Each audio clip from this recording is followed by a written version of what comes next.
నువ్వే కదా ప్రభుత్వానికి అధినేత, నువ్వు రాష్ట్రానికి ముఖ్యమంత్రి, నువ్వు. సరే, ఇంకా ఎన్ని రోజులు ఆ విషయం చెప్పే పని మాకైతే అర్థం కావట్లేదు. నేను ఆయన మాట్లాడిన మాటలు, ఢిల్లీకి పోతే ఇజ్జత్ లేదు, ఆయనే చెప్తాడు ఢిల్లీకి పోతే అక్కడ గౌరవం లేదు, ఇజ్జత్ లేదు అని. మరి 72 సార్లు ఎందుకు పోతున్నావు? ఏ ముఖ్యమంత్రి ఇంతవరకు సాధించిన రికార్డు నువ్వే సృష్టించినావు. 30 నెలల్లో 72 సార్లు అంటే సగటున నెలకు కనీసం 2.5 సార్లు ఢిల్లీకి పోతా ఉన్నావు. ఎవరు రమ్మంటున్నారు నేను? మరడ ఎందుకు పోతున్నావు? ఢిల్లీలో ఇజ్జత్ లేకపోతే ఎందుకు పోతున్నావు అని అడుగుతా ఉన్నా. వాస్తవానికి నిన్న రేవంత్ రెడ్డి గారు ఎన్ని చెప్పినా ఒకటి వాస్తవం. నా తెలంగాణ కోటి రతనాల వీణ అని దాశరథి గారు ఏదైతే ఆనాడు నిజామాబాద్ జైలు గోడల మీద రాశారో, అలాంటి తెలంగాణ కోటి రతనాల వీణ మాత్రమే కాదు, ఇప్పుడే మా శ్రీనివాస్ యాదవ్ గారు చూపెడుతున్నారు. 1 కోటి ఎకరాల మాగాని అని చెప్పి, మాగాణం అని చెప్పి రుజువు చేసింది కేసీఆర్ గారి నాయకత్వం. దానికి సాక్ష్యం ఇది. నేనేది ముఖ్యమంత్రి గారి లాగా నోరేసుకొని ఊరికైనా లెక్కలు లేకుండా పత్రాలు లేకుండా మాట్లాడలేదు. This is statistics from government.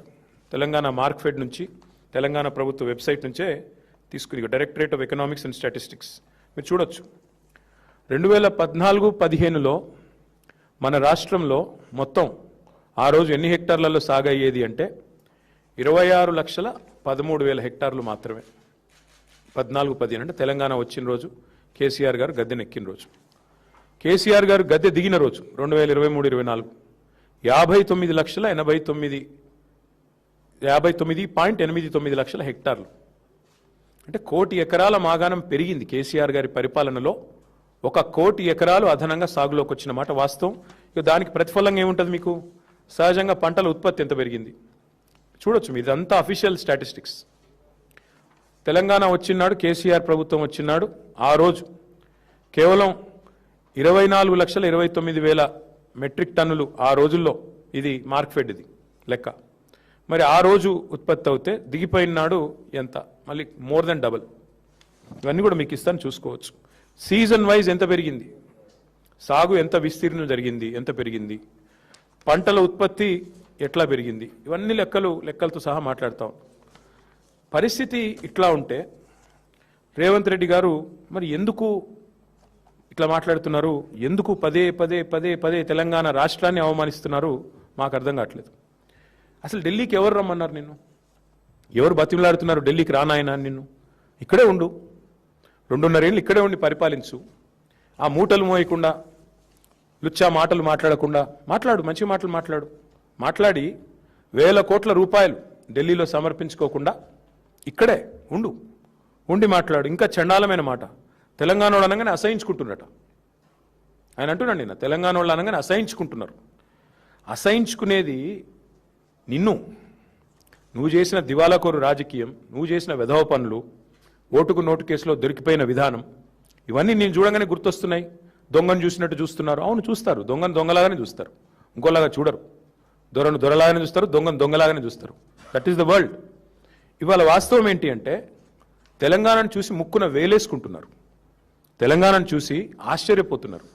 కేంద్రం సహకరించకపోయినా, ఎట్లా తెలంగాణ వాళ్ళు ఒక జాతీయ ప్రాజెక్ట్ ఇవ్వకపోయినా ఇంత సాగు విస్తీర్ణం ఎట్లా పెరిగింది, ఇన్ని పంటలు ఎట్లా అద్భుతంగా పండిస్తున్నారు తెలంగాణ రైతులు, ఏం మ్యాజిక్ చేసింది తెలంగాణ? పీయూష్ గోయల్ మాటలు చెప్పాలంటే క్యా చమత్కార్ కరే భయ్ తుమ్లోగ్ అన్నాడు.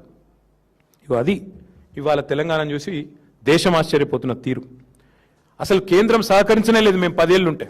కానీ ఒక నేషనల్ ప్రాజెక్ట్ స్టేటస్ ఇవ్వకపోయినా అవతల వేరే రాష్ట్రాల్లో దశాబ్దాలుగా ప్రాజెక్టులు ఇంకా ములుగుతూ నడుస్తున్నా ఇక్కడ 4 ఏళ్లలోనే ప్రపంచంలోనే అతిపెద్ద లిఫ్ట్ ఇరిగేషన్ ప్రాజెక్ట్ కట్టింది తెలంగాణ. అది చూసి ఆశ్చర్యపోతున్నారు దేశం అంతా. నిన్నగాక మొన్న కదా మేఘాలయ ముఖ్యమంత్రి వచ్చి కమాండ్ కంట్రోల్ సెంటర్ చూసి, బా ఎంత అద్భుతంగా ఉంది ఇది, నాకు స్వయంగా ఫోన్ చేసిండు. కాన్రాడ్ సాంగ్మా నాకు మిత్రుడు కాబట్టి ఫోన్ చేసి, మరి ఏం అద్భుతం కట్టినారా కేసీఆర్ గారి విజన్, మీరు గవర్నమెంట్లో లేకపోవచ్చు కానీ మీ పరిపాలన ఫలితాలు ఇంకా కనబడతానే ఉన్నాయి, అద్భుతంగా ఉందని చెప్పి మరి ఇవాళ కాన్రాడ్ సాంగ్మా లాంటి నాయకులు మాట్లాడుతున్నారు. సూపర్ స్టార్ రజనీకాంత్ ఏమన్నాడు హైదరాబాద్కి వచ్చి, ఇది హైదరాబాదా న్యూయార్కా అన్నాడు, యాదికుందా? ఫాక్స్కాన్ చైర్మన్ ఏమన్నాడు, ఇది ఇండియానేనా అన్నాడు. గట్ల ఆశ్చర్యపోతున్నారు తెలంగాణను చూసి. నీలాంటి సన్నాసికి అర్థం కాకపోవచ్చు తెలంగాణ గొప్పతనం కానీ, తెలంగాణ యొక్క ఎదుగుదల కానీ నీకు జీర్ణం కాకపోవచ్చు. నీ అజీర్తి వల్ల వచ్చిన ఇబ్బందుల్లో నువ్వు మాట్లాడుతుండొచ్చు. కానీ ఒకటి వాస్తవం, 10 ఏళ్లలో కేసీఆర్ ఒక సింహంలాగా పరిపాలించి నా రాష్ట్రం, నా సొంత రాష్ట్రం, నేను పోరాడి తెచ్చిన రాష్ట్రం అన్న దాంతో పట్టుదలతో, ప్రేమతో, దార్శనికతతో కష్టపడి పనిచేసి అందరిని ఒప్పించి మెప్పించి నిర్మాణాలు చేసిండు కేసీఆర్. నీ వల్ల, నీకున్న ప్రాబ్లం వల్ల సహజంగా నిన్ను చూడంగానే పారిపోతారు, నిన్ను చూడంగానే అవమానిస్తారు, నిన్ను చూడంగానే ఒక దొంగ వచ్చిండ్రా అనుకుంటారు. అది నీ కర్మ, మేమేం చేయలేం దానికి. ఇవాళ తెలంగాణ వాస్తవంగా చెప్పాలి అంటే అప్పులు కాదు మేము చేసింది, ఎంత అప్పు అని వీళ్ళ దోస్తే అడిగిండు, ఎవరో కాదు. వీళ్ళ దోస్తు ఒక ఆయన ఉన్నాడు, చీకటి స్నేహితుడు, మాధవనేని రఘునందన్ రావు అని ఎంపీ, బీజేపీ ఎంపీ, చీకటి దోస్తు రేవంత్ రెడ్డి. ఆయనతో నేను అడిగిపించిండు, ఏంది అసలు అప్పులు ఎంత అని పార్లమెంటులో ఒక ఎంపీ గారు అడిగితే పార్లమెంట్లో కేంద్ర ప్రభుత్వం ఇచ్చిన, మీ బడేబాయ్ ఇచ్చిన సమాధానం, మీ పెద్దన్న, మీ బడేబాయ్ ఏం చెప్పినల్లా, కేసీఆర్ వచ్చిన రోజు అప్పులు ఎంత, దిగిపోయిన రోజు అప్పులు ఎంత అంటే ఇగో ఇది, this is the total picture presented to parliament by RBI by CAG. ఏమని చెప్పారు అందులో, కేసీఆర్ గారు అధికారంలోకి వచ్చిన రోజు 72,000 కోట్ల అప్పు రాష్ట్రం నెత్తి మీద ఉన్నది. కేసీఆర్ దిగిపోయిన రోజు 3,50,000 కోట్ల అప్పు. Total public det of Telangana. ఇది పార్లమెంటులో సాధికారంగా కేంద్ర ప్రభుత్వం రిజర్వ్ బ్యాంక్ని అడిగి ఇచ్చిన లెక్క. నీ ఇప్పుడు అందులో ఏంటంటే విషయం, మేము వచ్చిన 72, మేము దిగిపోయిన నాడు 3,50,000. మరి అంటే ఎంత కేసీఆర్ చేసిన అప్పు, 2,78,000 కోట్లు. కానీ నీ పరిస్థితి ఎట్లుంది, నీకు వాస్తవాలు బయటకు వస్తే నీకు నచ్చలేదు, అందుకే నోటికొచ్చినట్టు ఎంత వస్తే అంత, ఒకరోజు 6 లక్షల కోట్లు అంటాడు, ఇంకో రోజు 7 లక్షల కోట్లు అంటాడు, ఇంకో రోజు 8 లక్షల కోట్లు అంటాడు.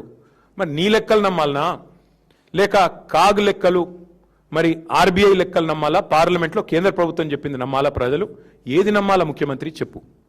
తెల్లారు లేస్తే వెనకటికి ఎవడో మొహం బాగాలే తద్దంబలు కొట్టుకున్నట్టు నీకు పరిపాలన చేతగాక గత ప్రభుత్వం మీద ఇంకెన్ని రోజులు ఏడుపుల్ని, ఎన్ని అబద్ధాలంటే నేను ఒకటే వేదిక ఇద్దరు ముఖ్యమంత్రి ఉప ముఖ్యమంత్రి, నెంబర్ 1 అండ్ నెంబర్ 2. నెంబర్ 1 అంటాడు 30 నెలల్లో 1,75,000 కోట్లు ఖర్చు పెట్టిన రైతులకని నెంబర్ 1 సీఎం అంటాడు. అదే వేదిక మీద మరో ఒక 5-6 నిమిషాల తేడాలో ఉప ముఖ్యమంత్రి గారేమో 1,56,000 కోట్లు అంటాడు. అంటే వాళ్ళకి అబద్ధాల్లో కూడా పొంతం లేదు. 20,000 కోట్ల అంతరం అక్కడిదక్కడే 5 సెకండ్లు 5 నిమిషాల తేడాలో. అంత చండాలమైన పరిపాలన నీది. ఇంకొక మాట, ఇది కాగ్ రిపోర్టు. ఇందులో నెలకు ఎంత వీళ్ళు కట్టింది 2026-27తో సహా మొత్తం ఉంది, కావాలంటే 25 ఉంది, 26 ఉంది, 27 ఉంది. ఏ నెల కూడా వీళ్ళు 2,400 2,500 కోట్లు దాటి కట్టలేదు.